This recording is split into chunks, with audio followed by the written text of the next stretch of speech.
kembali di Sapa Indonesia Malam, Saudara. Kelompok hak asasi manusia yang berbasis di Gaza menyebut 7 orang tewas akibat serangan Israel di jalur Gaza sejak fase pertama perjanjian gencatan senjata Gaza berlaku efektif pada 10 Oktober. Pasukan pertahanan Israel telah melanggar gencatan senjata sebanyak 36 kali di Gaza sejak gencatan senjata diberlakukan yang mengakibatkan kematian dan banyak korban luka. Kelompok HAM menuntut masyarakat internasional untuk bertanggung jawab dan memastikan Israel mematuhi ketentuan perjanjian gencatan senjata. Fase pertama perjanjian gencatan senjata mencakup penarikan pasukan Israel dari kota Gaza, Rafah, Khan Younis, dan wilayah utara. Pembukaan 5 penyeberangan untuk bantuan, serta pertukaran sandera dan juga tahanan. Hamas, Saudara, mengumumkan mereka telah menyerahkan seluruh 20 sandera hidup yang tersisa yang ditangkap dalam serangan di Israel Selatan pada 7 Oktober 2023. Sementara otoritas Israel telah mulai membebaskan hampir 2.000 tahanan Palestina sebagai bagian dari kesepakatan pertukaran.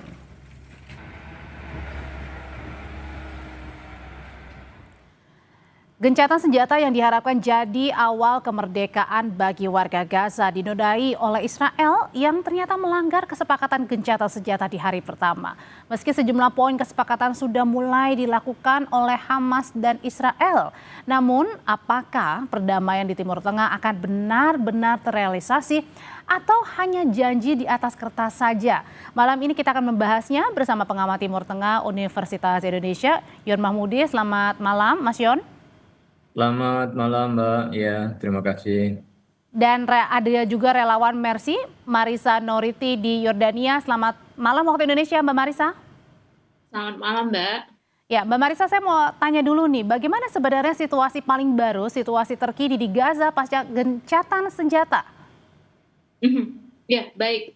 Mungkin saya klarifikasi dari awal gencatan senjata ya, Mbak ya. Jadi pengumuman gencatan senjata secara ofisial dari pihak mediator itu di tanggal 8 Oktober dini hari sekitar pukul 00, mungkin kita bisa anggap di tanggal 9 Oktober, dan benar-benar berlaku ofisialnya itu di tanggal 10 Oktober setelah pihak Israel melakukan penandatanganan dengan pemerintahannya bahwa ceasefire telah dimulai. Dan in between di antara tanggal itu memang ada korban baik itu dari pihak Israel maupun dari pihak Gaza, dan ini memang karena belum ofisial.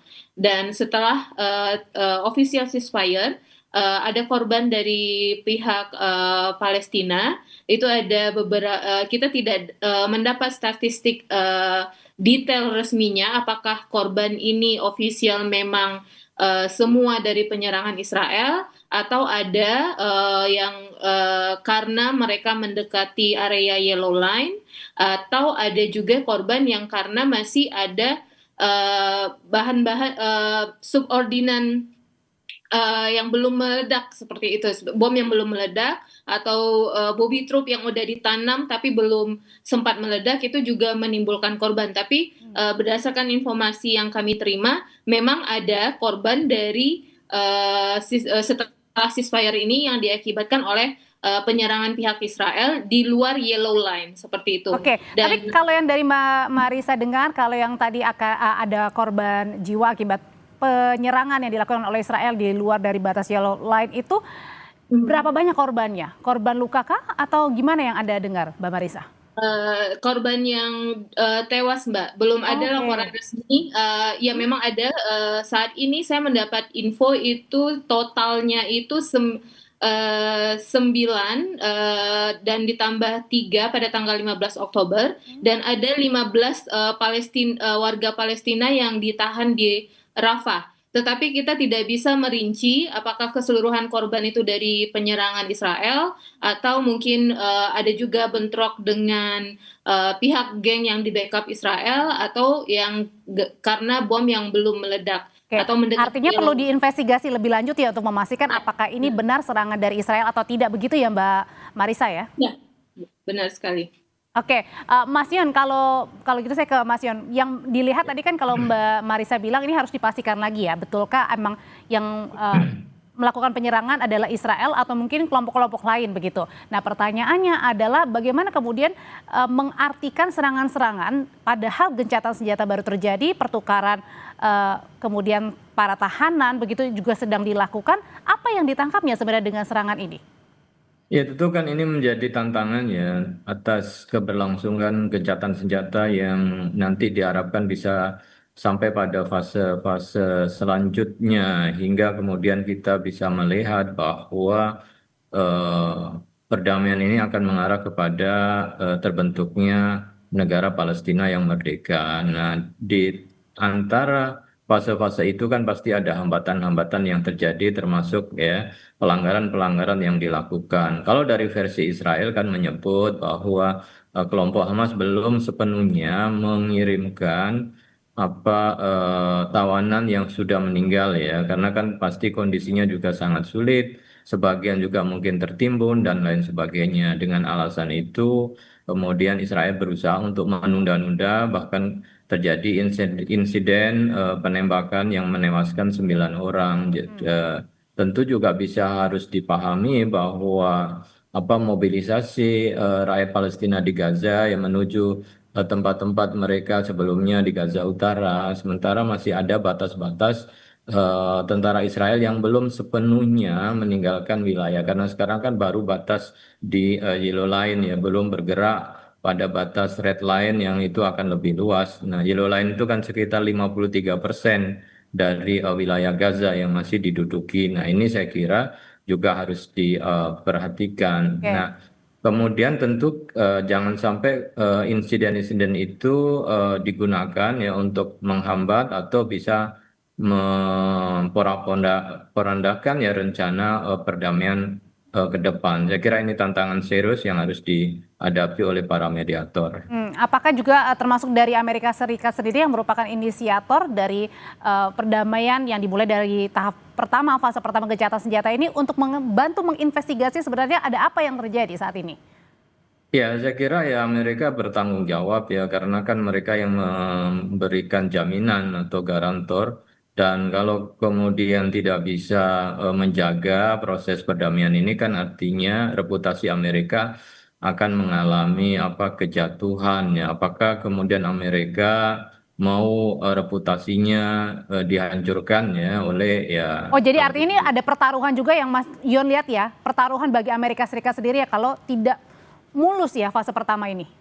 Ya, karena kan Donald Trump sudah mendeklarasikan bahwa ini sebagai fase perdamaian yang terbesar, yang itu akan menghentikan semua peperangan dan perdamaian secara permanen. Dan dia yakin kedua belah pihak akan bisa menyetujui hingga sampai pada fase-fase berikutnya menjadikan Gaza sebagai wilayah yang damai. Nah, itu kan sudah disampaikan dan dia sangat yakin. Kalau itu tidak terpenuhi, maka tentu reputasi Amerika sebagai peacemaker akan dipertaruhkan gitu ya keseriusan dan kemampuan di dalam mengendalikan situasi. Nah, Amerika saya kira juga harus bisa memastikan itu bersama mediator-mediator yang lain. Oke, Gitu. yang kemarin melakukan dan menyaksikan penandatanganan itu ya maksudnya ya, Ya, Mas Yana. Oke, kalau gitu Mbak Marisa, kalau tadi dibilang bahwa memang harus perlu diinvestigasi lebih lanjut mengenai serangan-serangan yang kembali dialami di Gaza. Nah, tapi pertanyaan lainnya adalah bagaimana sejauh ini dengan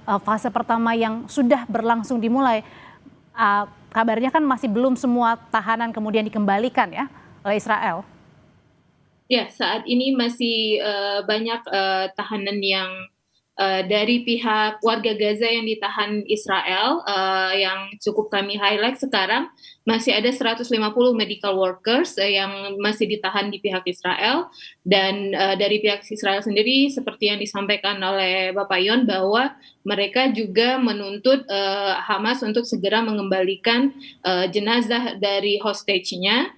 Dan inilah yang dijadikan oleh Israel juga untuk menunda masuknya humanitarian aid saat ini. Dari kesepakatan, bisa saya sampaikan di kesepakatan itu 600 truk per hari, dan Israel telah juga membuat rilis ofisial mereka tidak akan menyetujui 600 truk per hari, hanya 50% saja. Jadi sangat penting sekali bagi dunia internasional dan tentunya pihak mediator untuk memastikan ceasefire yang masih fragile ini benar-benar berlangsung sesuai dengan apa yang telah disepakati. Seperti itu, Mbak. Ya, tapi gimana dengan perasaan warga yang sudah kembali pulang begitu ke sana? Kalau kita lihat di visual kan sangat menggambarkan betapa sukacitanya mereka setelah bertahun-tahun tidak kembali pulang ke rumah, begitu perbaikan jalan juga sedang dilakukan.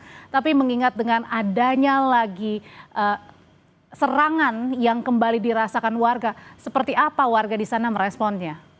Ya, sebagian besar warga Gaza masih banyak sebenarnya yang masih bertahan di selatan karena mereka masih waspada, masih melihat bagaimana keberlangsungan ceasefire ini, dan mereka juga belum terlalu nyaman untuk pindah ke utara karena bisa kita lihat sendiri itu seperti kota mati. Belum ada fasilitas untuk kehidupan yang layak di sana, air, listrik, dan lain-lain. Dan tentunya untuk pindah dari selatan ke utara itu juga biaya yang sangat mahal untuk transportasi dan lain-lain seperti itu. Jadi secara umum warga Gaza merasa lega karena paling tidak sudah tidak ada lagi serangan udara.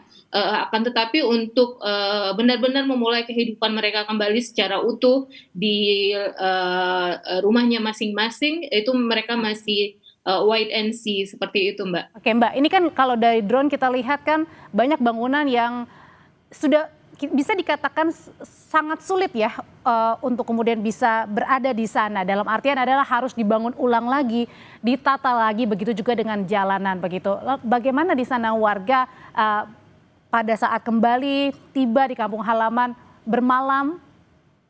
Ya, bagi yang kembali seperti biasa, Mbak, mereka akan menempati lahan-lahan perumahan mereka, mereka akan mencari lahan yang cukup layak, yang terdekat dengan tanah mereka, dan untuk kebutuhan sehari-hari, mereka akan mengusahakan melalui truk air, dan untuk listrik tentu saja hanya panel surya yang bisa membantu mereka hingga saat ini. Maka oleh karena itu belum 100% warga Gaza kembali ke utara seperti itu. Oke, pertanyaan selanjutnya adalah dalam konteks hukum internasional sebenarnya apa konsekuensi bagi sebuah negara yang melanggar perjanjian gencatan senjata yang sudah disepakati secara resmi kemarin dan diinisiasi oleh Amerika Serikat dan disaksikan oleh semua negara? Tetap bersama kami nanti Mas Yon akan menjawabnya. Tetap bersama kami di Sapa Indonesia Malam.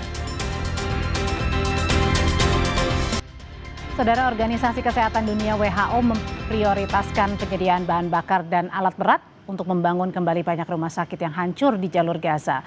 Saat ini mendesak diperlukan pasokan medis, obat-obatan, peralatan dan bahan bakar untuk warga Palestina. Organisasi kemanusiaan juga memprioritaskan pemindahan truk bantuan yang telah lama menunggu di perbatasan Gaza dan pembukaan kembali gudang mereka. Sejak perjanjian gencatan senjata ditandatangani, WHO telah mengirimkan 8 truk yang membawa pasokan kesehatan berisi insulin dan peralatan laboratorium ke Deir al-Balah. WHO, saudara, berharap gencatan senjata dapat bertahan lama agar bisa melanjutkan pekerjaan kemanusiaan bersama dengan badan PBB lainnya. There needs to be a way to see how are they going to bring in reconstruction equipment, which now you're talking about rebuilding. You're talking about rebuilding hospitals, rehabilitating them. That requires really heavy machinery, and I think that's going to take some time. Everything needs to go in right now. I think number one is also fuel to run the hospitals. We're talking about at one point for quite a long time, there was zero stock of some of the major basic medications on the essential medicines list.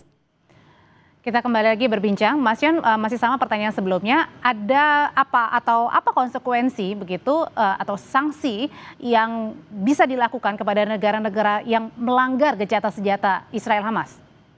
Ya, ini kan perundingan negosiasi ya, yang diinisiasi bukan oleh lembaga formal ya, internasional seperti lembaga Dewan Keamanan PBB, tetapi diinisiasi oleh Amerika dan negara-negara lain ya, baik di Timur Tengah maupun juga Eropa termasuk Indonesia.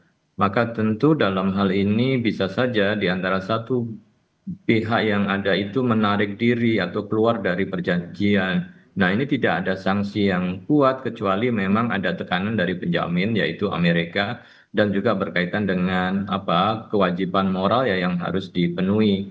Kecuali kalau kemudian ini dibawa dalam apa ketetapan ya Dewan Keamanan PBB sehingga ada penegakan hukum, ada sanksi yang harus ditepati. Tentu kita harus melihat juga pada fase berikutnya ya ketika Israel sudah menarik pasukannya dari sebagian wilayah Gaza, maka itu harus diisi oleh pasukan perdamaian yang itu nanti bisa memastikan bahwa wilayah itu aman dan harus ada yang menjaga keamanan karena sekarang tentu kondisinya belum aman-aman betul ya, maka tentu pergerakan rakyat ke tempat lain itu saya kira harus ditahan dulu sampai semua dipastikan aman karena tadi itu khawatir aksi-aksi sepihak yang dilakukan oleh Israel masih dilakukan selama mereka kemudian belum meninggalkan tempat yang harus dilakukan penarikan diri dan belum digantikan oleh pasukan internasional yang diharapkan ya Amerika kan sudah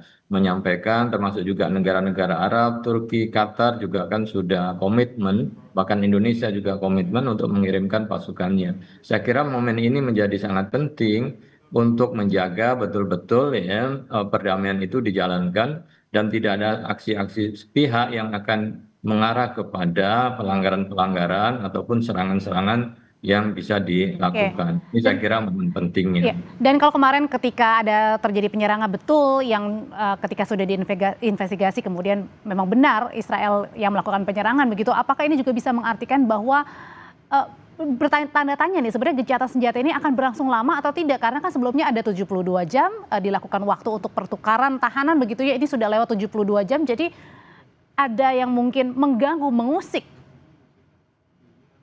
Iya, harusnya itu sudah masuk ke fase berikutnya ya. Tapi kan kita lihat bahwa Israel berusaha untuk menunda-nunda dengan alasan bahwa dari pihak Sandra yang sudah meninggal jenazahnya belum semuanya dipulangkan. Padahal kan ini bukan hal yang mudah ya untuk menjaga jenazah di antara reruntuhan yang ada dan itu bebankan kepada para pejuang di Palestina untuk bisa mengembalikan dan dijadikan sebagai alasan untuk tidak segera masuk pada fase berikutnya. Maka pihak penjamin, garantor saya kira harus memberikan tekanan bahwa fase berikutnya harus sudah dilakukan termasuk juga menjaga keamanan di wilayah Gaza karena ini mulai muncul kan gangster-gangster yang tentu tidak tahu ini siapa yang melakukan orkestrasi ya, menciptakan geng-geng itu yang pada akhirnya juga mengganggu keamanan di wilayah Oh, Gaza. Ini saya kira oke. juga persoalan baru ya yang muncul ya.